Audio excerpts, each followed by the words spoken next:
second of the quarterfinal matchups here at the National Championships of the US of A, live from Las Vegas, Nevada. Matt Kohls on Briar, Lucas Oswald on Icelander. A handshake starts it off. You love to see it. Absolutely love to see the camaraderie here, even at the absolute top level of play for Flesh and Blood. And I don't know about you, Flake. I'm really excited to see how this almost a classic matchup plays out, right? Because we have a more traditional Briar. We have a kind of a Bulllander style Icelander deck. It's a matchup that I feel both players are likely very familiar with. We saw that Matt Kohls, this is his comfort pick, right? And I feel like this is a matchup that he's a lot of experience on. What a start, though, here. Dropping with the Channel Lake Frigid. Right out of the gate here, pitching in blue Icepine. Going first is Lucas Oswald. The way that is determined in this in the top 8 is that the higher of the seeds gets to choose, and you know that Icelander wants to go first. She wants to dunk a card in Arsenal before it gets hot and heavy here, as Matt Kohls is now facing down a turn 0 Channel Lake Frigid. That's pretty rough. I mean, this matchup is all about damage from Briar and disruption from Icelander, and Channel Lake Frigid is one of the most disruptive cards coming out of Icelander. It's going to tax every single thing that Briar does, essentially. It's just an incredibly annoying card to play against, a very, very powerful card as well. While throwing out an Autumn's Touch blue for fun here, paying way over the top, pitching some of those blue cards out of the way. I think just kind of cycling through the deck, setting up for the turn after Channel Lake Frigid. There might be a situation here where we may see just a play to maintain Channel Lake Frigid for a second turn here, but he's just going to block this out anyways. I guess that he might be just foregoing a second Channel Lake Frigid turn. Yeah, I mean, if you're Lucas, keeping the Lake Frigid around as long as possible is a path you could take, but it all depends on your hand. It all depends on the amount of pressure you can give. If you have a hand that is also like disruptive as well, or perhaps a hand like this where you can still pitch an ice card and come in for a nice, cool 7 damage from a Fighting Spirit is not nothing. Now, Brain Freeze that is in the pitch zone is not an ice card. You would need 2, actually, in order to maintain Channel Lake Frigid. As the end of the turn, it wants to check the pitch zone. How many ice cards in there? Does it match the amount of flow counters? Cool. I can stick around, but at the moment... I see what you did there. The cool. Oh, I don't even... That's just my standard lexicon, baby. This is a finals Fighting Spirit for 7. Now, the beauty of this is that Icelander, starting at 36, always gets the advantage of the life gain for the most part here.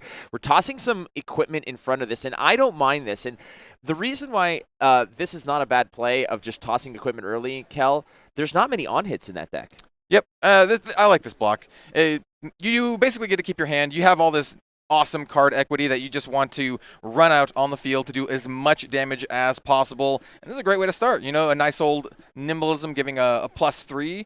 And I think this could be the start of a very, very high damage turn. Now, Briar, not quite known for the on-hit effects, but known for pushing a lot of damage. And I would expect from a turn like this, quite a bit. Yeah, well, Nimblism is going to be beefing up this Enlightened Strike by 3. He's selecting Go again here. This is going to be 8 damage on the stack here, as you also have all the ingredients for a very hot Rosetta Thorn. Yep.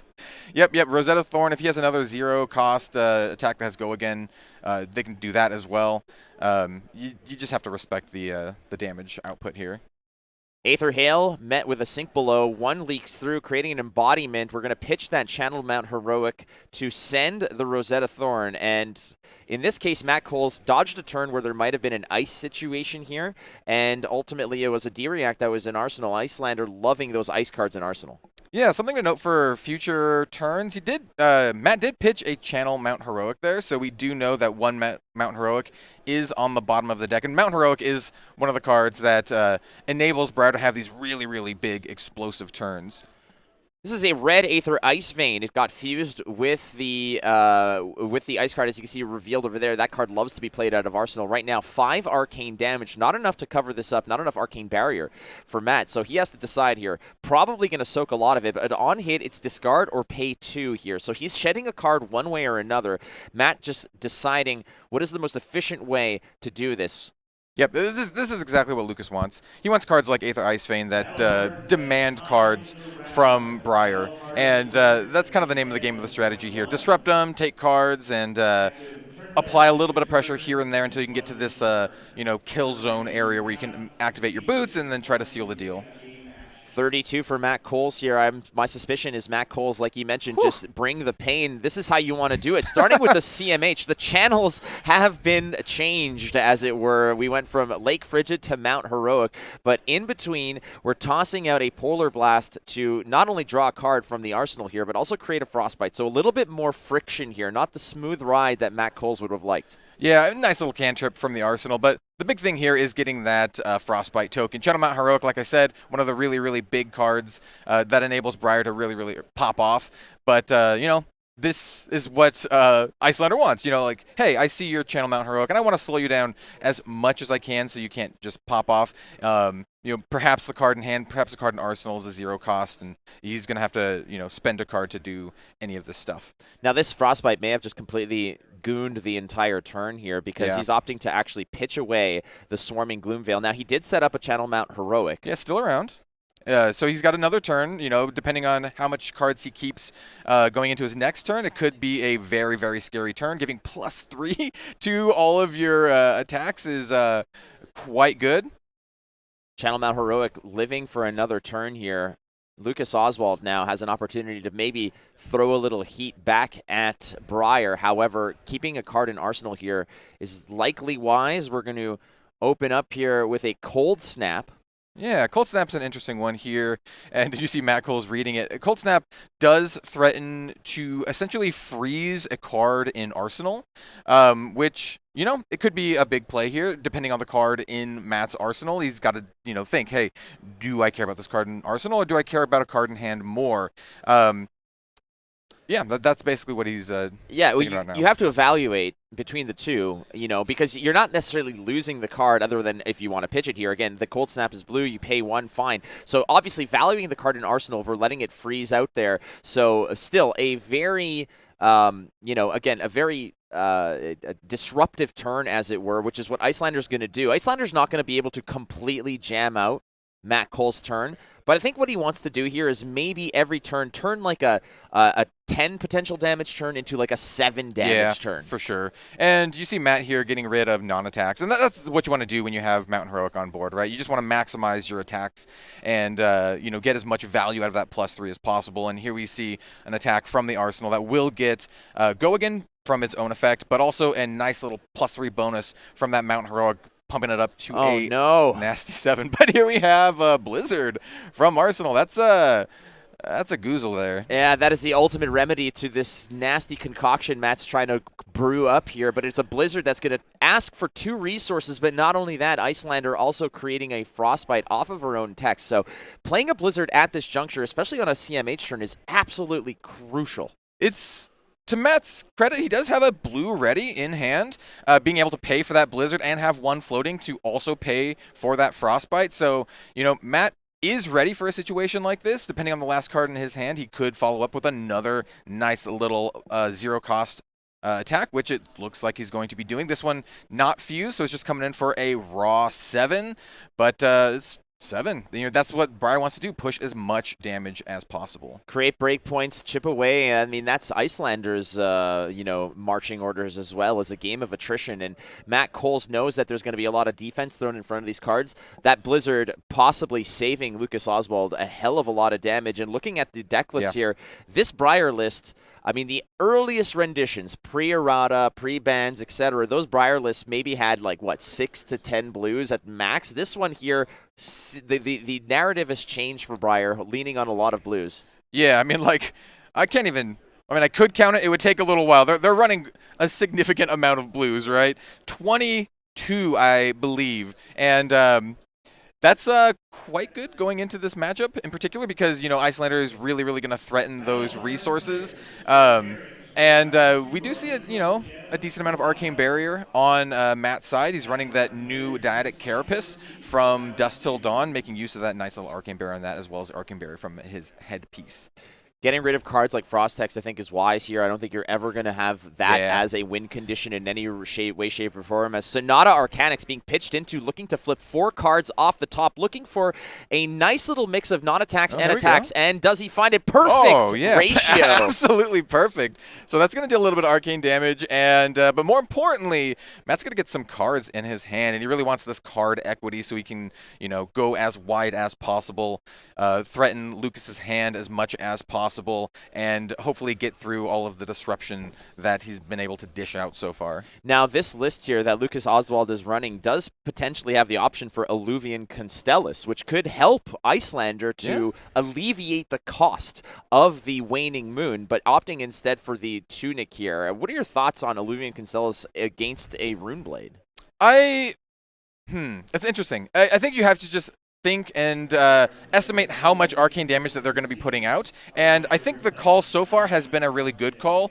Matt has not been able to put out too much arcane damage thus far, only about 4 total over the course of this entire game, and so Tunic is there just kind of ready to activate whenever he needs to, maybe being a crucial point in this game where he can spend those resources on a turn where he otherwise wouldn't have them.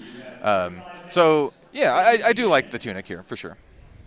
Matt Kohls rabbling ravenously. Yes, he is. Picking up a 4 spot off a red card off the top, which is Snatch. And if G.I. Joe taught me anything, it's knowledge is power.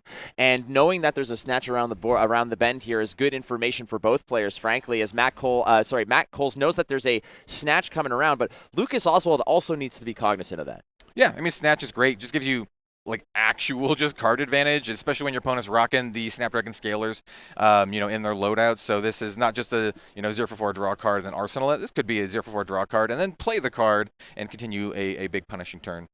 This turn, though, not necessarily as potent as Matt Kohls would like, because he's going to be ending this turn with change in his pocket, and that's not how you want to do this, unfortunately, even with that Sonata Arcanix that was actually pretty decent. But you did manage to Sonata, you did manage to attack action, and throw the Rosetta out there. You got to feel good about that. Yeah, if you're Lucas, I think you're pretty happy with that. Letting Briar having them draw less than 4 cards a turn is very, very good. It means you are up on card equity. It means you have less damage that you have to deal with, and that's exactly what you want. Insidious Chill developed here, again, a very powerful tactic. It's a slow tempo play. However, when you do want to pop off on something like Aether Icebane, that card is going to do work. Yeah, Insidious Chill is just one of the most disruptive cards in the Icelander repertoire, next to Channel Mount Heroic. Just threatens cards from hand just in a fantastic way. And that's what you want to do, right? As Icelander, you want to apply a little bit of arcane damage here and there, but you really want to disrupt and ask for cards from hand. Briar typically is a hero that's more so it's better to ask for forgiveness than to ask for permission. Right. However, in this matchup, if you notice, it's can I do this? Any response? Can I do this? Any response? There's the Snatch that we're talking about. Now, it's not coming from a fused Bramble Spark. However, Snatch is inheriting the text from Bramble Spark saying that Snatch will do 1 arcane damage, meaning that you do get the embodiment. Now, this is now going to be met with a sink below. However, the Snapdragon's already committed. We're not done this combat chain. Yeah, exactly like I talked about last turn. The Snatch is best paired with your good old Snappies, being able to get go again and potentially drawing a card, though Lucas met that with a card that covered it up. Didn't get that card draw, but a nice little 7 on the backswing isn't, nothing to sneeze at. Not bad, but it's a Runic Reclamation on hit. It would be blowing up that Insidious Chill, so good timing on that. However, also better timing by Lucas Oswald, who doesn't just cover it up with the 3-block from Warmonger's Diplomacy, but also with the D-React. The other sink below, meaning that there's no on-hit value here. However, you got to be happy for Matt Kohls to see Warmonger's Diplomacy used as a defensive tool versus an offensive tool, because that card, as a card that is such a point of discussion in the community now, a lot of heroes are just honestly immune to it to a degree. Yeah. But if there's one hero that really hates to see that card, you'd think it would be Briar. Yeah, Briar. The Runeblades in general really, really dislike that card. And here we had a turn that was pretty cut and dry from Lucas. He's just got a nice little Scar for a Scar coming in. And yeah, that's it. Scar for Scar. Pass turn? Got to make it happen, right? I mean, one thing at a time, just chip away. Here's another Ravenous Rabble. We're going to see what happens. Over the top of it is a blue card, Force Ouch. of Nature. Not what you want to see when you play Ravenous Rabble. Rabble for 2 is the saddest Rabble. Sadness Rabble. We'll workshop that, but it's not happy. It's very not happy, right? Two is particularly bad because that means all of your 2-block cards, like we just saw a Scar for Scar being played, you can just block it. But also, you can just not care as well. And I just take the 2. So Swarming Gloomveil here, the creation of the embodiment of Earth, that is an aura. So that does turn on the go again factor from the Swarming Gloomveil here. 3 go again, met at the middle here by a yellow Aether Ice Vein. So still chipping away. Lucas Oswald at 17. We have seen so many Icelanders go down to, those low teens, single-digit numbers, and then manage to claw back. I don't think that this is by far in any way, shape, or form anyone's game yet. I think that Matt Kohls has done an incredible job putting out the damage, but I still like Lucas's chances here. Oh, for sure. I think you can never discount it. And that was a nice little damage split from Matt activating his gauntlet to get the rune chant for 3 arcane damage from between the rune chant and the Rosetta Thorn. Incredible efficiency here. Fyendal's Fighting Spirit red coming in for 7 attack, comes back with a little bit of a little pat on the head, says, hey, thanks for playing me, here's a free life. So here we have an attack for 7, but it doesn't have any on hits or anything like that, and depending on Matt's hand, he might not care. Like, this could be a turn where he's just like, hey, you know what, maybe I want to leverage my life lead here, take 7 to the chin, and then try to clap back with an explosive turn. I do have a card in Arsenal, right? So this is a great chance to come into this with a 5-card hand. So you got to be thinking that's what he's thinking. It looks like he's hedging it, though. He's like, you know what? I do respect this. I want to keep this life lead. We'll toss in some blocks here and maximize the use of our embodiment. Yeah, the Unity effect, a new effect that came out of Dusk Till Dawn. If it's blocking with something else, the Unity effect comes online. In this case, Anthem of Spring creating an additional embodiment of Earth. Now, that Insidious Chill still looming large, almost haunting Matt Kohls, but he has been on the warpath here, opening up now with a Exude Confidence. And I believe that until or before Warmonger's Diplomacy was printed, this was probably the most flipped and read card up until this point in the game. Yeah, I'm a big fan of this card. I think this card, for part and parcel, might be a little bit underrated. It's a 0 for 4, only blocks 2, but it has a really, really sweet activated ability for 3 resources as an instant. You can give it +2, and it also kind of has this pseudo evasion and makes it difficult for your opponent to react while it's on the combat chain. Blocking with 3 here, a Frosting, and we're going to be pitching to increase the value. Again, at instant speed, you can give it +2 effect, and I figure that's a great way to go ahead and utilize that Force of Nature that wasn't necessarily helping you out too much. Poke the damage through where possible. So again, Matt Kohls develops an embodiment of Earth and does a little bit more work. Gets you a little bit closer, but a return fire of an Aether Ice Vein fused with an Insidious Chill. Oh, this is nasty. This is exactly what you want if you're the Icelander player. This is double disruption. You have the disruption from the Aether Ice Vein. You have the disruption from the Insidious Chill. It is asking for multiple cards from Matt's hand, depending on how much pitch value he has available. If it's a really red-heavy hand, it could be very, very rough. But it's also threatening a bunch of arcane damage, too. Like, that's not something that you should discount as well. Like, this is a game of, once again, disruption, but also, like, chipping down ever so slightly. And if you're Icelander, you really want to get your Briar opponent down into this kill zone area where you can maximize your Storm Striders. So it's not just the damage that this card is representing, it's the fact that you're basically insulating yourself from a heavy-handed return fire by Matt Kohls, who is now taking some of this damage here. Going to have to the first Insidious Chill triggers were dealt with. Now it's the on-hit effect, and hey, let's just throw some Waning Moon extra sprinkles on this attack. And so, yeah, we saw 2 red discards, which tells me that Matt likely has a very red-heavy hand. So instead of being able to pitch 2, maybe a couple yellows or blue or some effect of that, he had to actually discard cards.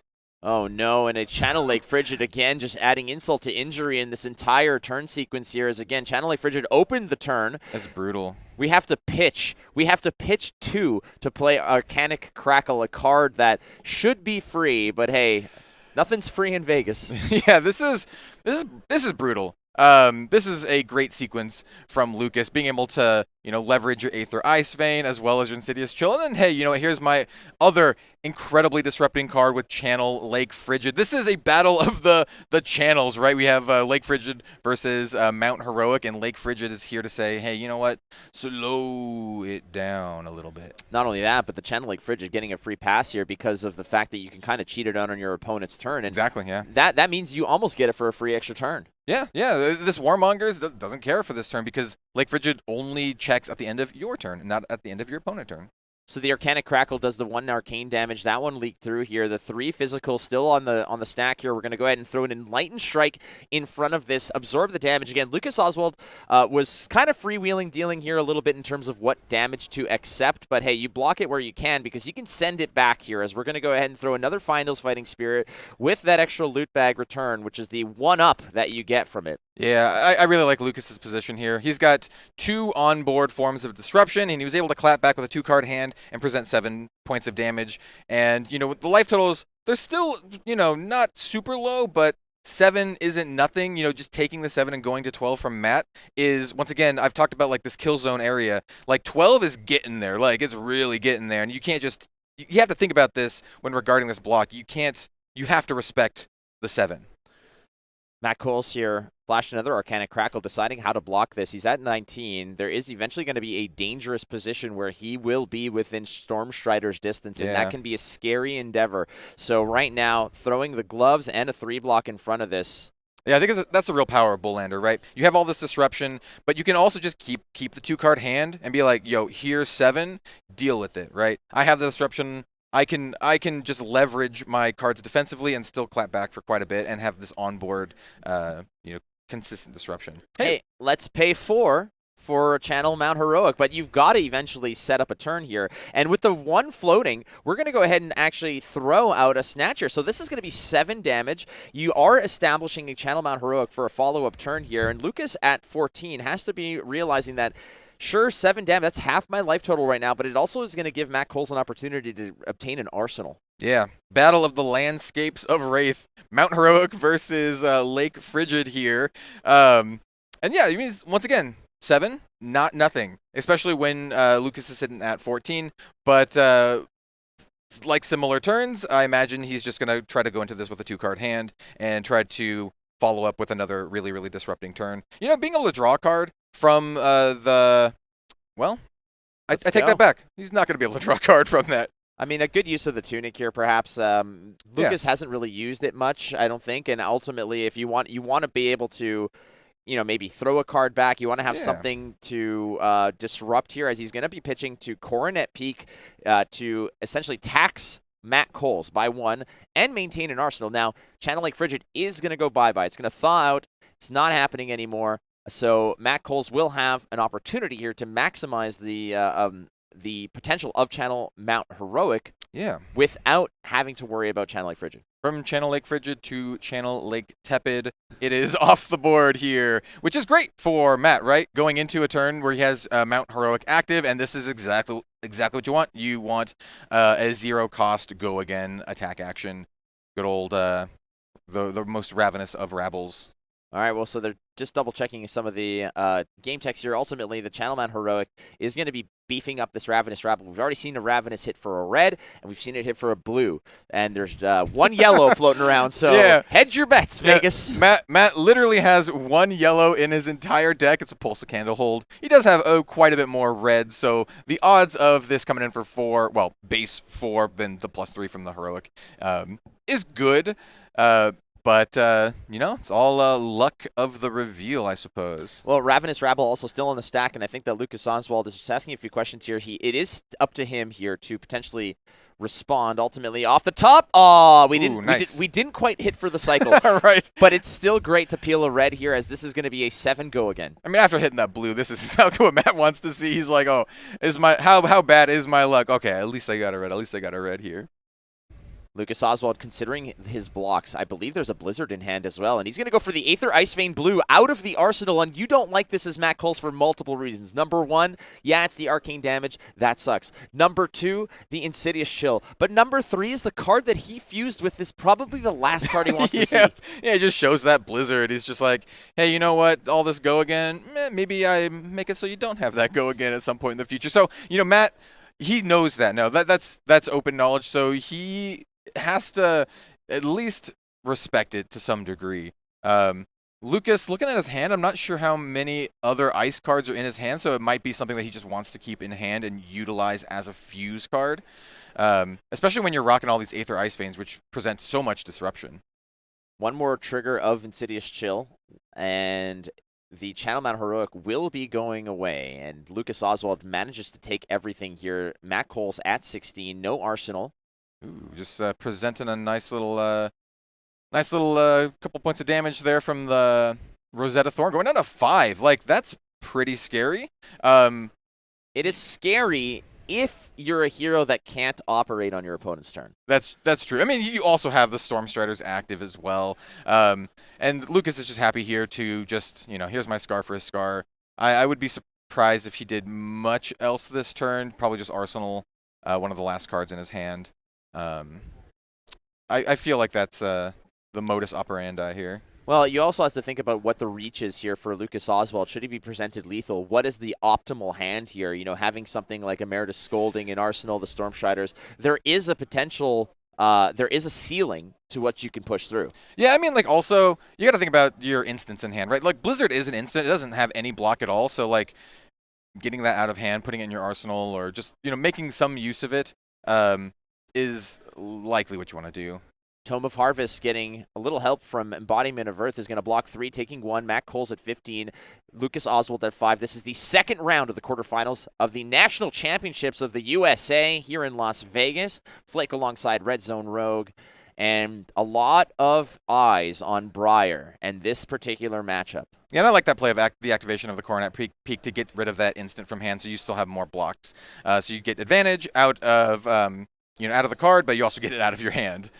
Going with the 7 spot here for the E-Strike. Oh, no, I think he's going for the draw a card option. Okay, so it's 5, which is good enough. It's lethal here, and that's okay. Yeah. And the card that you draw here, if it's a useless card, I don't say useless, but if it's a card that's not all that potent or you don't necessarily want to put in the arsenal, if it's a blue, you can still potentially hold that blue and pitch to Arcane Barrier. For sure. If Lucas decides to actually start firing back here. So the draw card option here, Matt Kohls knows that no matter what happens, it has to be answered. It has to be respected, as Lucas is also at 5. Yeah. This is a pretty crucial block, I would have to say. Lucas is slowly whittling down Matt into that danger zone area, and he's going to leverage some of his equipment. That 2 block from the Coronet Peak, just kind of getting in there with the 2 from the Wounded Bull. Yeah, Wounded Bull, usually the offensive option here for Icelander, but in this case, it's just the 2 block, and the Coronet Peak is gone. Here comes a Aether Ice Vein out of the arsenal. It's going to be fused with a Frosting, another trigger of the Insidious Chill plus the fuse. This is going to be a nasty, nasty little exchange. Yeah, once again, it all depends on how many reds are in Matt's hand, but it's basically demanding cards, and that's exactly what you want to do. It's like, hey, here's some arcane damage, but also, you know what? I want some cards from you, and that's the name of the game. So 5 Arcane from Aether Ice Vein. It was fused with that Frosting. As you can see, Lucas Oswald not hiding any of the available information. 5 Arcane. If any of it leaks through, your opponent needs to pay 2 or discard a card. Matt Kohls really just wants to hold his hand and close this out. He is so close. He's going to be paying into it because Matt Kohls also aware that, hey, I can't leak too much of my life either. Yeah, for sure. I like the double pitch here because you can float the extra resources to preventing that arcane damage for sure. It's the advantage of having a not all red hand, right? So you can make use of that, not just, discard the cards and be very sad. Matt Kohls has been really, really trying to just get Lucas Oswald to a position where he has to play without an arsenal. Icelander without an arsenal is like, it's like a dog without a bite. It's just, it's not as scary. And ultimately, well, Lucas has done an excellent job of preserving that arsenal slot. So I do want to say, we now are in kill zone territory for Iyslander. Matt is at 10, and Iyslander is known for kind of having these very, very explosive turns. When your opponent gets around this 10 life point area, you can activate your Storm Striders on your opponent's turn after they've already, kind of splayed out their entire hand doing what they want to do. And that is some of the real power of Iyslander. And we might see this come into play very, very soon. Well, this is just a 6. Now, if this hits, it will create an embodiment, which will then give it go again. So Lucas Oswald is aware of this. With the 1 floating, there's no more ice surprises unless you want to break your Storm Striders, or if you're holding on to a Blizzard. Now, built in, the Swarming Gloomveil is just a 3 attack. If a 1 aura is created, it will gain go again. If 2 are created, it gets +1, 3, etc. In this case, this hits, and it becomes a much deeper problem. Yeah, I agree. So here we have a response, not a block yet. So he hasn't decided to block yet. What Lucas has done is he's decided to activate his Waning Moon and be like, hey, here's a little bit of damage before I decide to block. I do like this play. It also tells me that I don't know. So here's the thing. It all comes down to this. This has happened to me several times where I'm the aggressor. I'm the the aggro deck, and I have lethal on the board, and I get blown out and destroyed by the wizard in response. A lot of those that reach, though, Kel, I mean, coming out with a cold snap out of Arsenal is not the opening salvo to reach those high levels. It's not. But the 3 damage is also not nothing, getting Matt down to 7. Looking at Lucas's hand, once again, we still have the Storm Striders. We also have the Metacarpus node, which also increases arcane damage. And so, he still has the potential to dish out a bunch of damage to Matt while the shields are down. And you either do that or you respect the attack. In Lucas's hand, he's holding all kinds of blue ice cards, but he's also holding that Aether Ice Vein, which might be good enough to just close this out when he needs to get there. But in the meantime, he has to deal with this attack that has been laying on the stack, looming large overhead of Lucas Oswald. 6, a physical attack from the Swarming Gloomveil being beefed up by a Nimblism. Now, no built-in go again to this card. However, should it hit, an embodiment of Earth will be created, granting it go again. So I think he's considering arcane damage breakpoints here, right? Because the most that a red Aether Ice Vein can do is 5 + 1 from your Metacarpus node. So that's not enough to get the kill here. But if you can set up a point where you can get them down to a point where they can't prevent enough arcane damage, because Matt only has AB 3, if you can present another 5 points of arcane damage, that can seal the deal in a following turn. But if you can't do that, if you can't reliably do that, then it's not where you want to be. And we see a turn here where Lucas is just going to be like, hey, here's a not fused Aether Ice Vein. I just want to push some amount of damage so I can do my shenanigans, so I can activate my Metacarpus node and my Storm Striders on your turn and just punch through all of your AB. Lucas Oswald presenting 5 arcane damage from this Aether Ice Vein. It is not fused, and there's another little portion over here as Lucas is going to be playing the game without an arsenal now. That's true. Yeah, I mean, like this is all he has. He's going to be drawn up, but he might not need the arsenal with the Storm Striders. It's just I don't want to call it like nickel and diming it down, but like each player is really withering the opponent down into an area where they can feel comfortable in going for the throat, going for that kill, and that's what we're seeing here. 5 arcane damage and not a full coverage available here for Matt Kohls, so he is going to be taking some damage. The Silver Lining, he's not going to be taxed a card, as this was not a fused Aether Ice Vein. We're getting to the nitty-gritty of this matchup here. We've eclipsed the 30-minute mark. There are no time limits to these matches. If you notice, the clock at your bottom left of your screen is going up, not down. Yeah, it is. I do want to note some just kind of numbers for Matt's deck, because I'm thinking about, hey, how many blues does he have in his hand, right? Like, if you have a really red-heavy hand, 5 arcane is a lot. It's like almost insurmountable to the point where you might not prevent it. And so Matt only has 22 blues in the deck and 50 reds. And this is just kind of like on his overall deck, so we don't know exactly how much he's running in this particular matchup, but those are just kind of like the breakdowns here. So it's very likely that Matt has a hand just chock full of reds, and it makes all of these arcane damage dealing cards just that much more potent. And like, you don't really want to commit too many cards to it. Okay, so we do have a blue here. That's great. That's great for Matt. He does have a blue. This tome does cover this up. Well, it covers up the three of the yeah, as much as he can. He covers up as much as he can. Which is, I think, a fair approach here. If you can pitch one card to keep yourself at 5, knowing that that Lucas is playing without an arsenal, there's going to be none of that disruptive frostbite effect without blowing the Storm Striders here. So Matt Kohls understands that now the reach of Iyslander is going to be limited to Storm Striders, and with AB3 available, Matt Kohls is thinking offense, but he's got to be also be thinking defense. I mean, 5 is rough because if you are all out on the table, you can just immediately die from Storm Striders, right? If you have no cards in hand to activate your Arcane Barrier, you can just die on the spot. Lucas Oswald caught a double tap of Brain Freezes in his hand, but there is a blue Ice Bolt in there as well, representing 3 arcane. He didn't find those heavy hitters. He didn't find those 5 arcanes that he might be looking to hit with. And Matt Kohls, again, asking permission from Iyslander if he can continue. The Nimblism gets tossed here because he just got to clean up the hand, maybe. Yeah, he just plays Nimblism and then passes, perhaps respecting the Storm Striders, keeping a card in hand just in case. This